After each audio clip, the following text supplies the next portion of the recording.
سيدنا وحبيبنا وشفيعنا وقرة أعيننا ومولانا محمد وعلى آله وأصحابه وذرياته أجمعين. أما بعد، أشهد أن لا إله إلا الله وأشهد أن محمدا رسول الله وأفوض أمري إلى الله إن الله بصير بالعباد حسبي الله لا إله إلا هو عليه توكلت وهو رب العرش العظيم. قال الله تعالى في كتابه الكريم حكاية عن نبي الله موسى عليه السلام رب اشرح لي صدري ويسر لي أمري واحلل عقدة من لساني يفقهوا قولي. Para alim, para asatid, para asatidah, para bapak, ibu dan adik-adik sekalian, hafizani wa hafizakumullah. Wabil khusus segenap pengurus Masjid Baitur Rahman yang semoga pengurusnya dan jamaahnya selalu dalam naungan rahmat, barokah, perlindungan serta bimbingan Allah Subhanahu wa taala. Amin Allahumma amin insyaallah. Masih melanjutkan kajian kita tentang kitab Al-Arba'in An-Nawawiyah pada pembahasan hadis yang ke-8. Hadis yang ke-8. Hadisnya An Ibnu Umar, diceritakan dari Abdullah bin Umar radhiyallahu anhuma. Anna Rasulullah, sungguhnya Rasulullah sallallahu alaihi wasallam qala, beliau bersabda. Apa sabdanya? Umirtu, aku diperintah, an uqatilan nasa, agar aku memerangi manusia, hatta yashhadu, hingga mereka bersaksi bahwa la ilaha illallah, sesungguhnya tidak ada sesembahan yang hak kecuali Allah, wa anna Muhammadan, dan sesungguhnya Nabi Muhammad adalah Rasulullah. Ini harus dipahami dengan betul. Jangan dikira terus Nabi diperintah untuk memerangi orang yang belum bersyahadat dalam pengertian yang keliru. Jangan. Karena maksud dalam hadis ini adalah termasuk hak dalam Islam itu, kalaupun harus ditegakkan perang, itu diantaranya adalah kepada orang yang masih kafir, kalau bahasa sederhananya, atau yang belum mengikrarkan syahadat. Dengan pemahaman sebaliknya, berarti mereka yang telah bersyahadat itu tidak boleh diperangi. Jadi mereka yang telah bersyahadat itu nggak boleh diperangi. Ini dalam konteks perang. Nah, dalam konteks damai, di mana tidak ada masalah antara orang Islam maupun orang di luar Islam, baik itu Yahudi, Nasrani, Majusi, penyembah dewa-dewa, sobiin, semacam-macam lah. Nah, dalam kondisi damai kita harus baik kepada mereka, karena dalam Islam kita itu harus baik hubungannya dengan Allah dan juga dengan sesama. Dan dengan sesama itu tidak dibatasi agama kalau dalam masalah muamalah, kecuali dalam masalah ibadah dan akidah. Kalau dalam masalah ibadah dan akidah, Islam tegas, lakum dinukum waliyati. Nah, itu. Jadi ini hadisnya konteksnya apa? Perang, ya. Konteksnya apa? Perang. Jadi memahami dalil itu penting. Konteks dalil itu penting, bukan apa-apa. Nanti dalil perang diterapkan dalam kondisi damai, tidak boleh.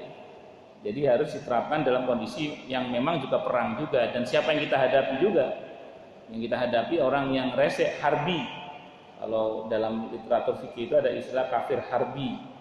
Kafir harbi itu kafir yang memerangi kaum muslimin, memang resek dia. Nah, yang begitu-begitu itu boleh disikat itu. Itu kalau bahasa fikihnya itu halal darah dan hartanya, misalnya gitu istilahnya. Tapi syaratnya harbi, yang resek kepada kaum muslimin.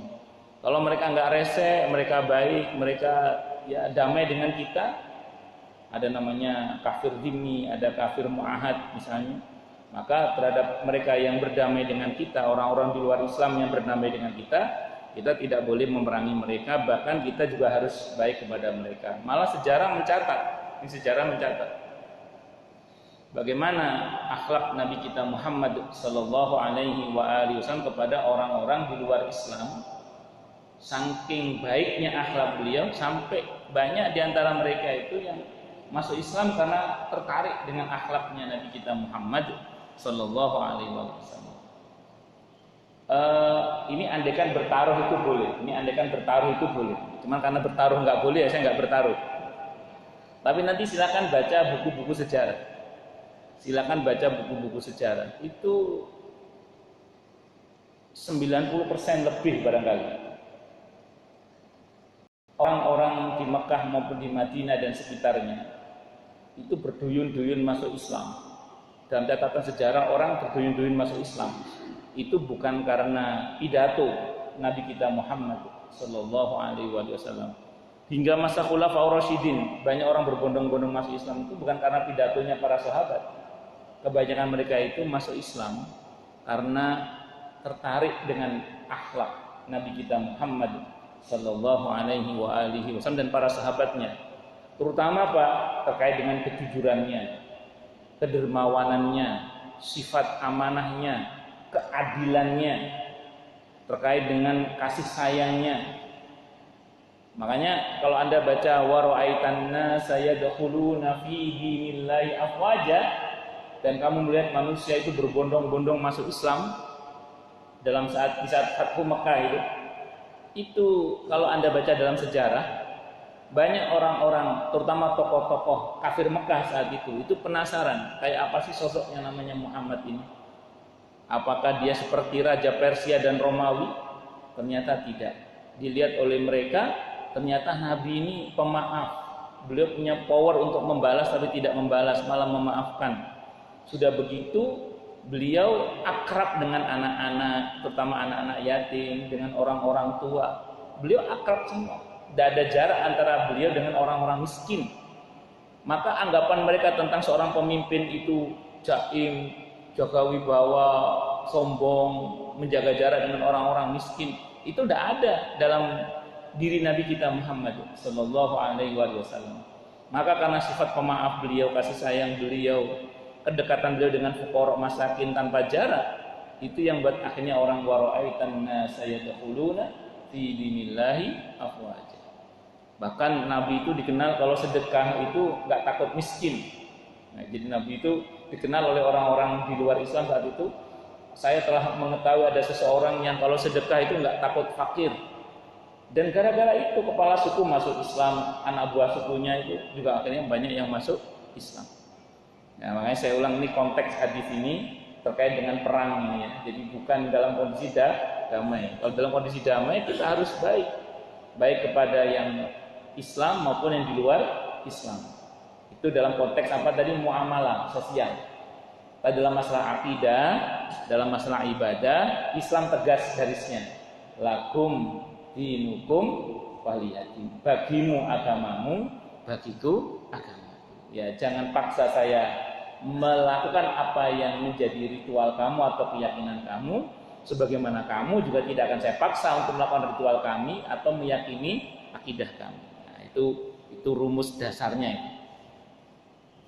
Allahu Akbar. Terus kemudian wa yuqimus shalah, dan mereka menegakkan salat. Tidak boleh memerangi orang yang sedang menegakkan salat. Makanya Nabi pernah bersabda dalam sebuah hadis al-kamakal, nanti akan ada masa di mana kamu akan dipimpin oleh orang-orang yang diktator lah, yang zalim. Sahabat bertanya, apakah kita perangi saja mereka ya Rasulullah? Jangan, selama mereka masih sholat. Jadi jangan selama mereka masih sholat. Nah, jadi kita tidak boleh memerangi orang-orang yang sholat. Wa yuqimus sholat, wa yu'tuz zakat, dan mereka menunaikan zakat. Selama zakat ditunaikan, tidak boleh dilakukan memerangi mereka. Nah, ini pernah terjadi di masa Abu Bakar As-Siddiq radhiyallahu anhu. Di masa Abu Bakar As-Siddiq radhiyallahu anhu pernah beliau memerangi dua suku. Tapi sebenarnya konteksnya bukan memerangi sebenarnya. Jadi gini, ada dua suku yang mereka ini kaya-kaya lah, dan mereka punya kewajiban membayar zakat. Abu Bakar As-Siddiq radhiyallahu anhu sebagai khalifah pengganti Rasulullah Muhammad sallallahu alaihi wasallam itu memerintahkan delegasi utusan untuk menarik zakat mereka. Tapi mereka menolak dengan dasar dulu kami zakatnya ke Rasulullah Muhammad SAW, kan beliau sudah wafat, ya sudah kita nggak zakat lagi. Ditarik, diutus lagi sampai beberapa kali nggak nurut. Maka beliau perintahkan pasukan untuk menarik paksa zakat mereka. Jadi bukan memerangi, menarik paksa zakat mereka. Sampai Umar bin Khattab radhiyallahu Hawa itu heran.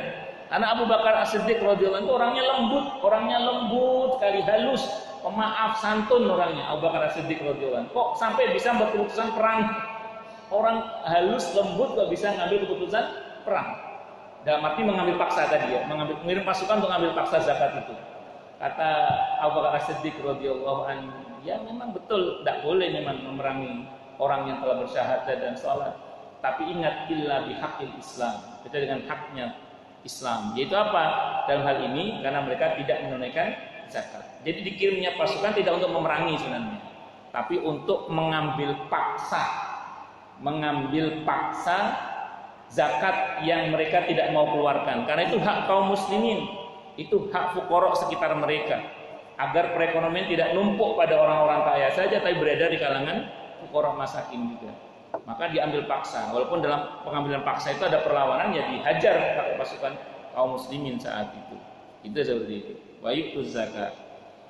Fa in fa'ala fa idza fa'alu dzalik, maka apabila mereka telah mengerjakan semua itu, apa tadi, syahadat, salat, menunaikan zakat, asamu minni, usimu minni, mereka dilindungi dariku.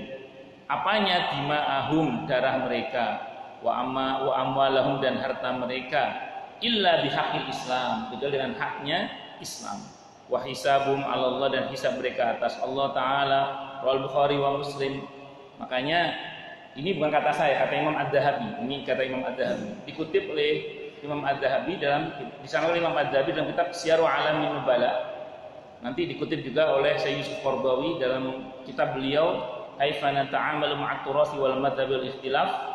Dikutip juga oleh Syekh Habib dalam fikih sunnahnya itu, sebutkan bahwa dulu ini akidah para sahabat. Kalau ada seseorang, ini kata Imam Adz-Dzahabi menceritakan akidah para sahabat. Menceritakan apa? Akidah para sahabat. Dulu kalau ada seseorang yang pemikirannya itu menyimpang, bahkan kafir sekalipun, yang i'tiqadnya itu menyimpang, bahkan kafir sekalipun, itu sekalipun i'tiqadnya dikafirkan, keyakinannya dikafirkan, selama orangnya loh ya, selama orangnya itu masih bersyahadat, asyhadu an la ilaha illallah wa asyhadu anna muhammadar rasulullah, terus kemudian dia masih 5 waktu salatnya, dan masih saum di bulan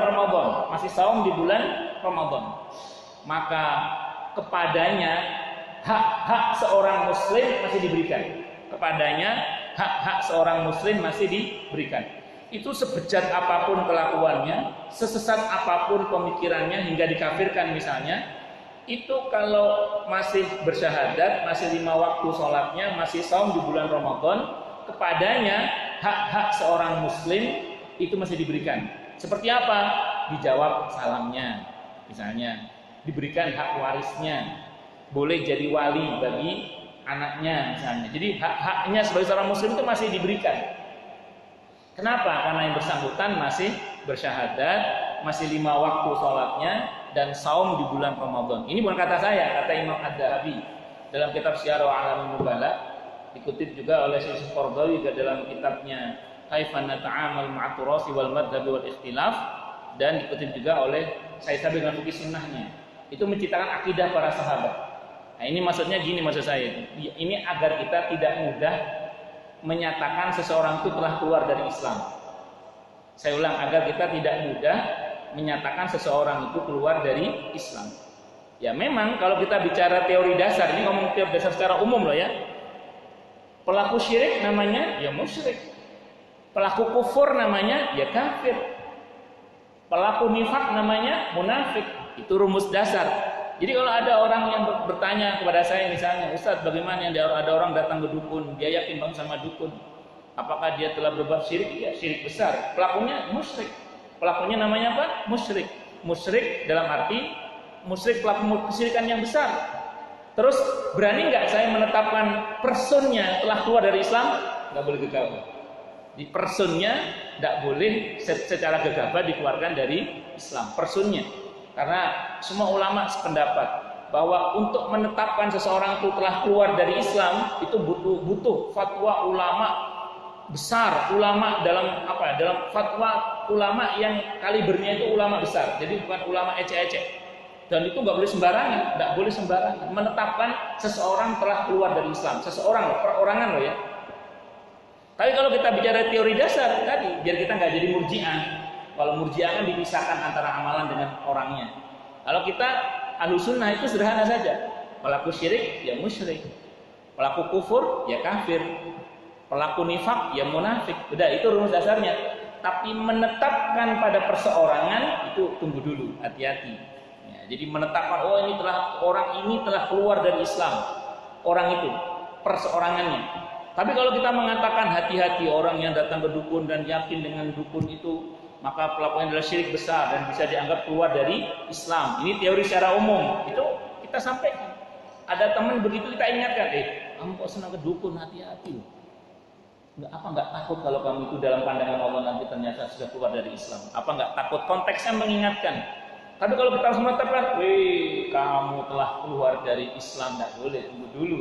Apalagi yang bersangkutan masih bersyahadat, masih 5 waktu sholatnya, masih saum di bulan Ramadan. Nah, itu seperti itu. Tapi tindakan dosa besarnya harus diingatkan tetap. Jangan kesana terus, kamu itu nanti akidah kamu bermasalah loh, nanti bisa keluar dari Islam loh kamu nanti. Kita ingatkan, tidak apa-apa kalau kita ingat. Tapi menetapkan hukum atas seseorang, tunggu dulu. Nah, akidah Ahlus Sunnah itu seperti itu. Tidak mudah mengkafirkan, termasuk pelaku dosa besar. Beda sama Khawarij.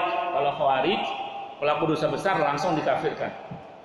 Nah, makanya dikenal sebagai kelompok takfiri yang gampang mengkafirkan orang lain. Kita tidak boleh gampang mengkafirkan orang lain. Tadi itu. Menetapkan hukum kafir pada perseorangan itu berat, tidak boleh sembarangan. Itu seperti itu. Tapi dia pelaku dosa besar, silakan sampaikan, tidak ada masalah. Sampaikan ancaman Nabi ini bisa keluar dari Islam, loh. Ancamannya sampaikan, tidak apa-apa. Nah, kalau ngomong teori dasar tadi kita katakan pelaku kufur namanya kafir, pelaku syirik namanya musyrik, pelaku nifak namanya munafik. Itu hukum apa? Teori dasar lah. Pernyataan secara umum namanya. Nah, ada beberapa fatwa ulama itu sifatnya umum, cuman kadang jamaahnya menerapkannya kepada pribadi-pribadi. Nah, itu tidak boleh, itu hati-hati. Dalam konteks mengingatkan silahkan, tidak apa-apa. Menggunakan bahasa-bahasa bukan menetapkan, kamu pasti enggak, tapi hati-hati loh, bisa begini kamu nanti. Ya, kayak saya pernah mengingatkan sekelompok ibu-ibu itu yang dulu ya, masih zamannya ketik rek spasi ramal, ketik rek spasi primbon, ketik rek spasi Jawa, ketik rek spasi opo gitu ya. Yang isinya itu, atau kalau beli majalah terus yang dibuka langsung ramalan bintang, horoskop. Saya ingatkan ya, hati-hati loh ini kalau yakin bisa keluar dari syariat Nabi kita Muhammad Sallallahu Alaihi Wasallam. Saya ingatkan begitu kata ibu-ibu, cuman main-main aja Ustaz, iseng-iseng aja, iseng-iseng saja, nggak yakin, iseng-iseng saja, 40 malam sholatnya nggak diterima oleh Allah. Itu saya mengingatkan pakai hadis Nabi, hati-hati loh. Nah, ini kalau yakin bisa keluar dari syariat Nabi kita Muhammad Sallallahu Alaihi Wasallam. Nah, itu mengingatkan konteksnya, bukan baca horoskop keluar dari Islam loh. Nah, itu tidak boleh. Ya, menetapkan perseorangan tidak boleh. Kita ingatkan, ini kalau sampai yakin kamu bisa keluar dari syariat Islam. Itu syariat Nabi Muhammad Sallallahu Alaihi Wasallam. Ini hadisnya riwayat Al Bukhari dan Muslim. Hadis yang pertama. Kemudian hadis berikutnya, sebelum masuk hadis berikutnya, barangkali ada yang mau tanya dulu, monggo silakan. Assalamualaikum. Hakikat? Oh, ulama.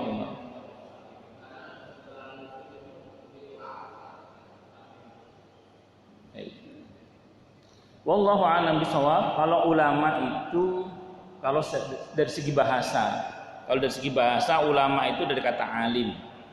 Alim itu orang yang berilmu artinya. Jamaknya ulama. Cuman dalam penggunaan al-ulama warasatul anbiya, di dalam hadis riwayat Abi Dawud, ulama itu pewarisnya para nabi, itu ternyata ada kriterianya Pak dalam dalil itu.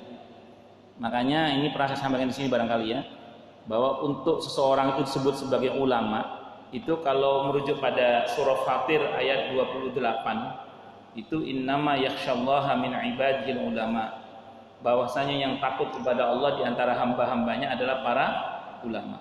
Makanya ulama itu harus punya kriteria yang pertama, takut kepada Allah Pak. Nah, dari mana Bapak tahu dia takut kepada Allah atau tidak? Isi hati orang kita nggak tahu Pak. Tapi kita tahu orang yang takut kepada Allah atau tidak dari pernyataannya Pak. Kira-kira pernyataan ini mencerminkan orang yang takut kepada Allah atau tidak? Nah, atau kalau dia punya tulisan-tulisannya mencerminkan, kan mohon maaf ya, kan ada orang-orang tertentu yang mungkin labelnya itu kiai haji, profesor, doktor, kiai haji, titik-titik SHMA misalnya gitu ya. Pokoknya gelarnya paling berot lah. Tapi kok pernyataannya menunjukkan tidak takut kepada Allah, ya sudah, berarti mohon maaf dia bukan ulama. Contoh kasus Pak. Ada adik ipar saya, itu pernah jadi saksi ya, adik ipar saya. Di Surabaya itu saya kenal, saya tahu lah. Ada seorang, saya nggak sebut namanya, udah meninggal beliau ya. Semoga Allah rahmati beliau. Semoga sebelum meninggal sudah sempat tobat lah, insya Allah. Dan semoga Allah rahmati beliau, kasihan. Kalau memang betul ini kasihan ini. Jadi gini Pak, saat itu gelarnya ini Pak, gelar orang ini Profesor Doktor Kiai Haji titik-titik SHMA gelarnya itu. Suatu saat beliau ini diundang Pak oleh sebuah perusahaan, yang perusahaan itu oleh MUI produknya difatwakan haram Pak. Oke lah, terlepas dari pro dan kontra tentang produk itu menurut MUI misalnya gitu ya. Terlepas dari itu, lihat kalimatnya Pak ini. Ini yang saksinya ada ipar saya soalnya. Ketika diundang oleh perusahaan itu, pemilik perusahaan itu ngomong, Pak Kiai, tolong nanti produk saya dihalalkan Pak Kiai ya. Tolong produk saya nanti dihalalkan Pak Kiai. Jawabannya begini Pak, ini kurang lebih, ini saya menukil perkataan adik ipar saya. Kata yang bersangkutan gini Pak, jangan khawatir, mau halal saya siapkan dalilnya, mau haram saya siapkan dalilnya. Ngerti nggak maksudnya ya? Mau halal saya siapkan dalilnya, mau haram saya siapkan dalilnya. Bisa dipahami nggak maksudnya ya? Ya ini wallahu alam, saya nggak tahu isi hati beliau ya, kan karena itu batin itu urusan Allah lah. Kalau kata bahasanya Umar bin Khattab radhiyallahu anhu sepeninggal Nabi kita Muhammad sallallahu alaihi wasallam, kan beliau mengatakan al-an nahnu nahkumu bidzawahir wallahu yahkumu bisarair. Mulai sekarang kita menghukum yang tampak-tampak saja, yang batin itu urusan Allah. Nah, kita nggak tahu batin beliau, tapi dari kata-kata zahirnya itu Pak menunjukkan, saya mohon maaf, bukan begitu ulama itu. Ulama itu jangan menyampaikan kebenaran itu apa adanya dengan sebaik-baiknya. Bukan, tenang, mau halal saya siapkan dalilnya, mau haram saya siapkan dalilnya. Bisa dipahami nggak? Ini halal haram loh perkaranya. Beda kalau gini Pak, saya mau ceramah di sebuah keluarga, ada yang bisikin saya, Pak Ustadz, kalau nanti tentang sholat Pak Ustadz, ini anak saya satu ini susah sholatnya Pak Ustadz. Tidak ada masalah. Kenapa? Karena pesanannya pesanan yang sesuai dengan ketentuan syariat. Tapi kalau udah pesanannya halal haram, ini yang mohon maaf hati-hati. Nah ini satu. Terus kemudian kalau kita merujuk hadis riwayat Abi Dawud, al-ulama warasatul anbiya, ulama itu pewarisnya para nabi.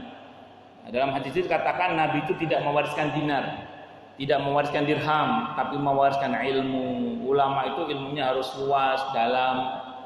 Maka saya mohon maaf Pak, kalau ada orang diberi label-label keulamaan, jangankan ilmu agama, Fatihah saja nggak bisa baca berarti masalah. Nah, Fatihah saja nggak bisa baca masalah. Ya berarti yang bersangkutan mohon maaf Pak. Ini kalau kita kriteria dohir ya, yang kita lihat ya berarti pemahaman agamanya dangkal. Nah, makanya harus diperhatikan itu.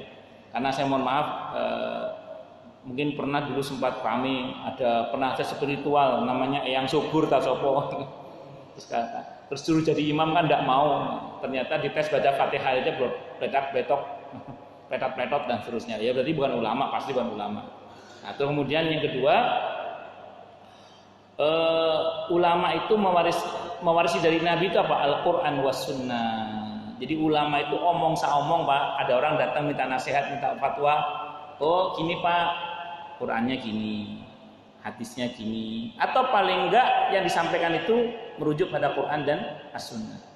Kalau Bapak datang pada seseorang minta nasihat dibukakan primbon Pak. Nah itu non sewu ya. Berarti mohon maaf bukan ulama. Ulama itu ya bukanya menurut ini loh Al-Qurannya, ini hadisnya. Atau paling enggak statement itu dirujuk pada Quran dan Sunnah, walaupun nggak menyebutkan Quran dan Sunnahnya misalnya. Karena kan model kiai itu macam-macam, otak ustadz itu macam-macam. Ada yang ngomong apa, ini dalilnya. Ini ngomong, itu stylenya ulama sekarang. Sebenarnya kalau ulama-ulama dulu, kalau kita lihat dalam literatur fikih Syafi'i, tapi ya fikih Syafi'i, itu jarang ulama yang menyampaikan dalil, itu jarang. Beda sama fikih Hambali. Kalau fikih Hambali itu stylenya pendapat langsung dalil, Pak.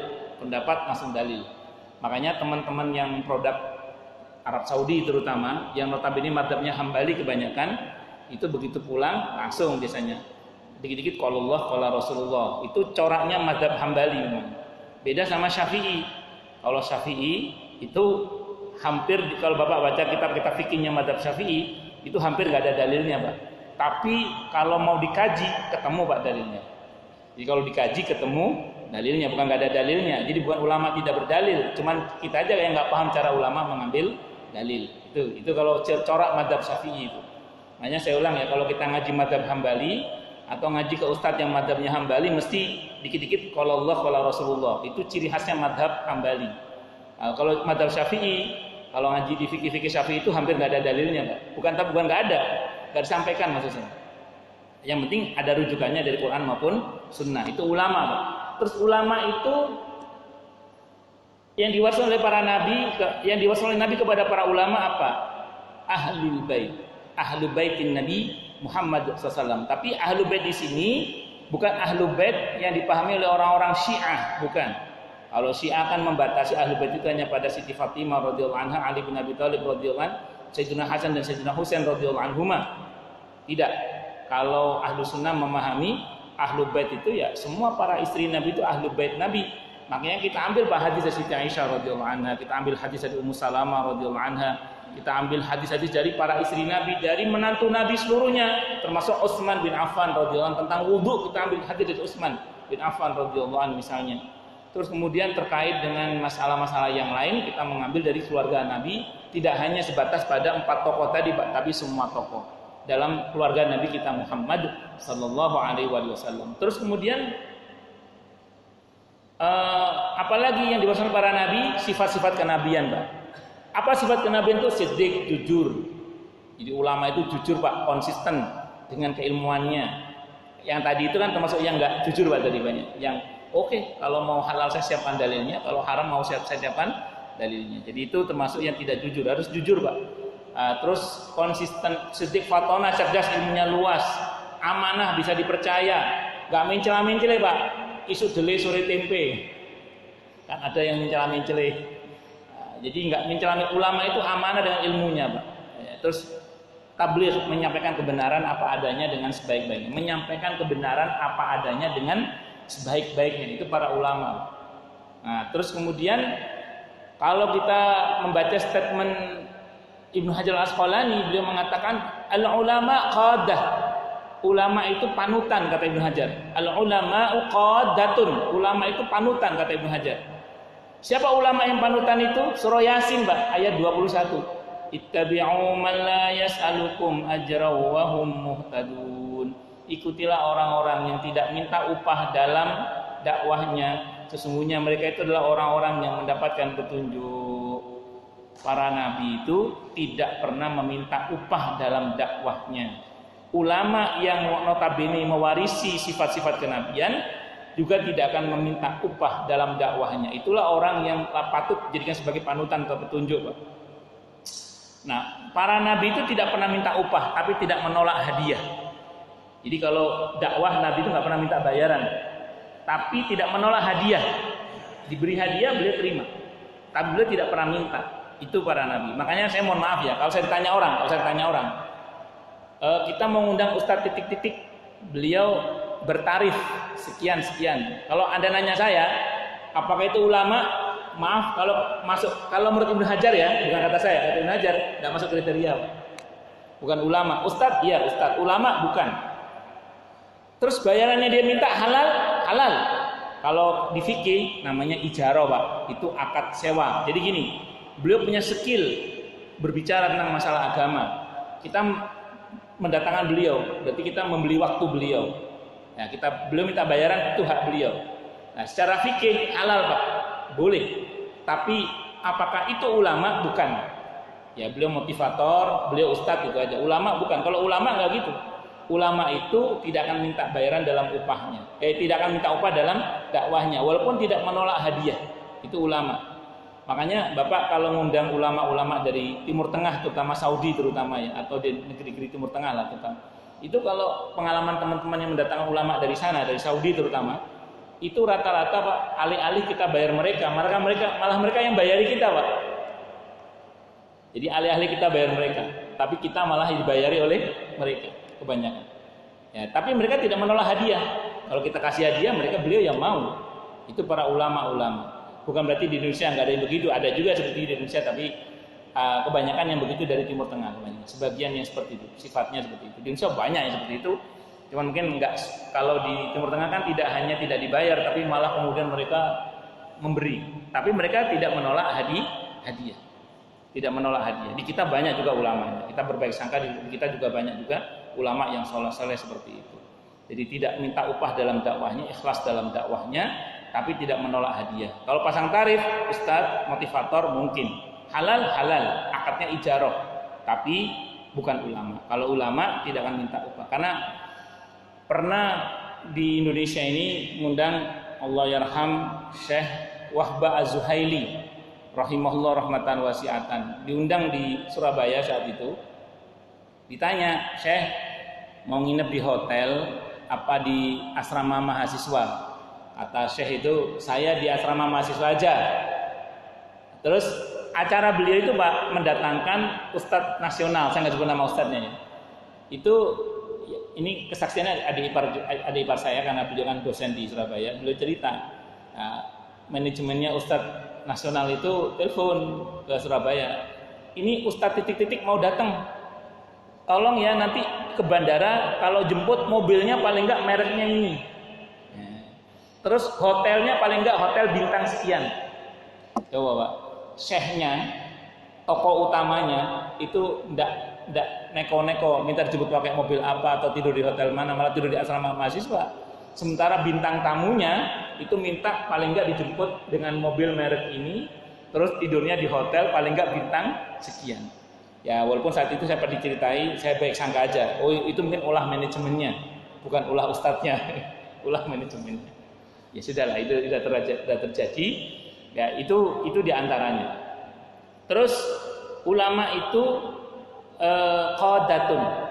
Ulama himmatul ulama ar-riayah. Ulama itu cita-cita besarnya adalah terpeliharanya umat. Jadi ulama itu mikirnya bagaimana umat ini selamat gitu aja lah. Bagaimana umat ini selamat.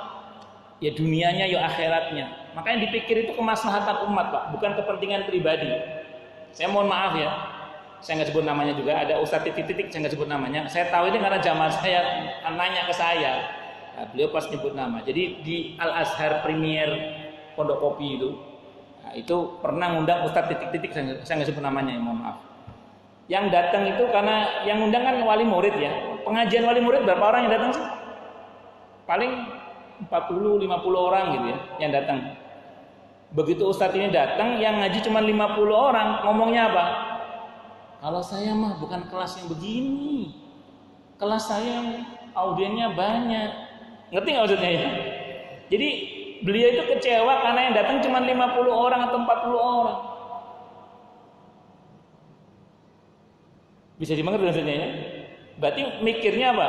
Kelasnya dia, bukan mikir umatnya. Kalau ulama itu Pak, yang datang 4 orang sama 4.000 orang sama saja. Yang datang 4 orang atau 4.000 orang sama saja. Ada, saya pernah dapat cerita dari guru saya lupa itu Maulana Umar atau Maulana Yusuf, saya lupa, mohon maaf itu. Ada seorang ulama di Pakistan sana itu ya, India Pakistan, atau India Pakistan saya nggak tahu, lupa, mohon maaf. Itu ketika mengadakan tausiah di sebuah tempat gitu ya, itu yang datang kira-kira 4.000 orang, 4.000 orang. Habis tausiah itu ada serombongan orang kampung, satu mobil terlambat. Kalau bahasa kita langsung menuju ke sekretariat DKM lah, menemui Syekh tadi. Syekh, saya tadi terlambat, saya nggak dengar ceramah Anda. Saya mohon disaripatikan saja ceramah Anda tadi itu. Tadi di depan 4.000 orang beliau ceramah 1,5 jam. Di sekretariat DKM masjid itu beliau ngasih tahu ke 4 orang yang terlambat itu 1,5 jam juga, Pak. Semangatnya sama, menyampaikan nasihat pada 4.000 orang dengan ke-4 orang semangatnya sama, Pak. Itu ulama, Pak. Jadi ulama itu nggak mikir dirinya, Pak. Yang mikir itu bagaimana umat ini selamat. Ya tentu selamat bareng-bareng gitu maksudnya. Nggak hanya mikir selamatnya dirinya gitu, tapi bagaimana umat ini juga selamat. Itu ulama. Nah, itu ulama. Yang kedua umara. Umara itu bentuk jamak juga, Pak, dari kata amir. Amir itu pemegang perintah, Pak. Pemegang perintah. Sinerginya, Pak, aslinya begini. Ini sinerginya. Saya nggak tahu apakah masih ya. Di Mesir itu gini, Pak. Kalau di Mesir itu, saya nggak tahu masih apa nggak sekarang. Misalnya gini, ada paham sesat, misalnya ada paham sesat yang menyesatkan, yang meresahkan. Itu nanti ulamanya berfatwa, Pak.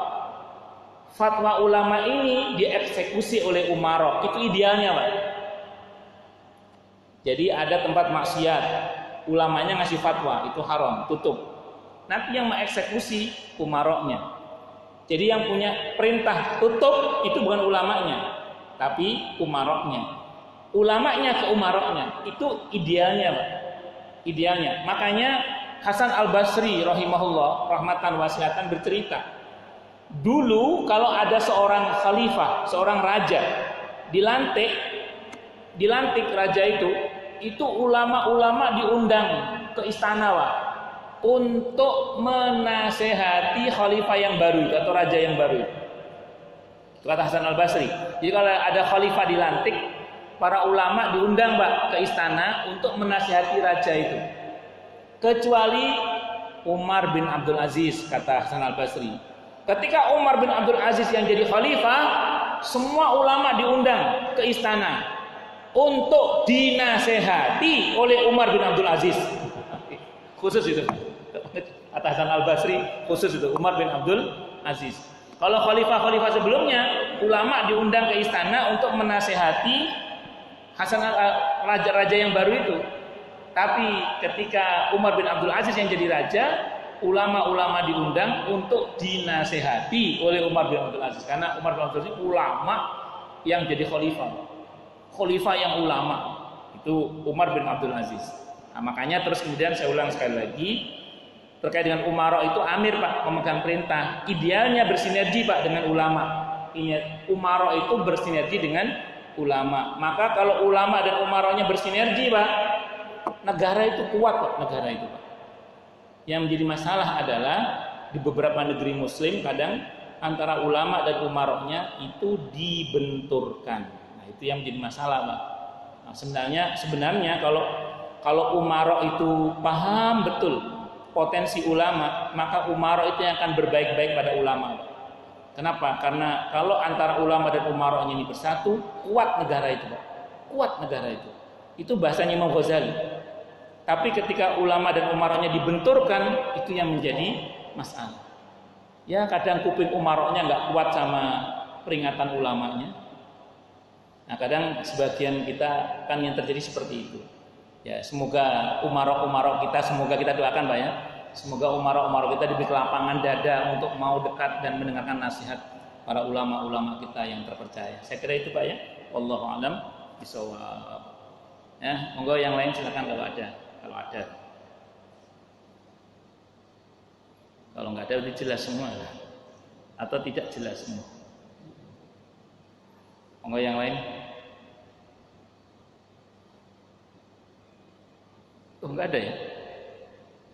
Cukup apa ya? Cukup ya? Baik, kita tutup dengan Alhamdulillahirabbil alamin. Semoga kajian kita bisa bermanfaat, mubarakah